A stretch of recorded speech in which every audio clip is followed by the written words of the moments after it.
আসলে ৰাজনীতিলৈ আহিব লাগে, মহিলাসকল বিশেষকৈ আহিব লাগে। অহাটো ভাল পাইছোঁ, স্বাগতম জনাইছোঁ। ভাল ছোৱালী, মই ব্যক্তিগতভাৱে জ্ঞানশ্ৰীক চিনি পাওঁ।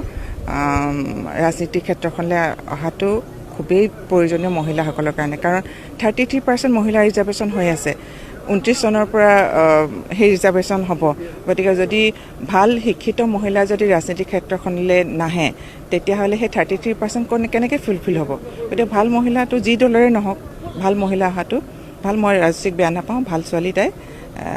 খালি তাই মজিয়াখন কেনেধৰণে বাছি লয়, কাৰণ মানুহৰ ভাল হ'লেও কোনখন ঘৰৰ পৰা তেওঁ মানে যুঁজিব খুজিছে সেইটোৰ ওপৰত বহুতখিনি নিৰ্ভৰ কৰে।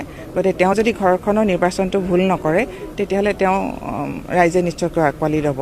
যদি ঘৰৰ নিৰ্বাচনটো ভুল হয়, নিশ্চয়কৈ ৰাইজে ভাল হ'লেও কেতিয়াবা আঁকোৱালি ল'বলৈ অসুবিধা পাব। যেতিয়া খেলিম, মাজুলীত যদি খেলোঁ কেনেকুৱা হ'ব?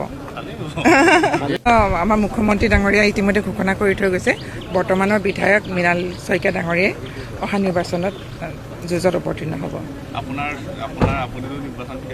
মই খেলিম বুলি এনেকুৱা কথা নহয়। যদি নেতৃত্বই ভাবে যে মই খেলিব লাগে, তেতিয়াহ'লে অসমৰ যিকোনো এটা সমষ্টিতে খেলিম। মাজুলীত যদি খেলোঁ কেনেকুৱা হ'ব? কেতিয়াও নাই। চৰ্চাটো চলিছে।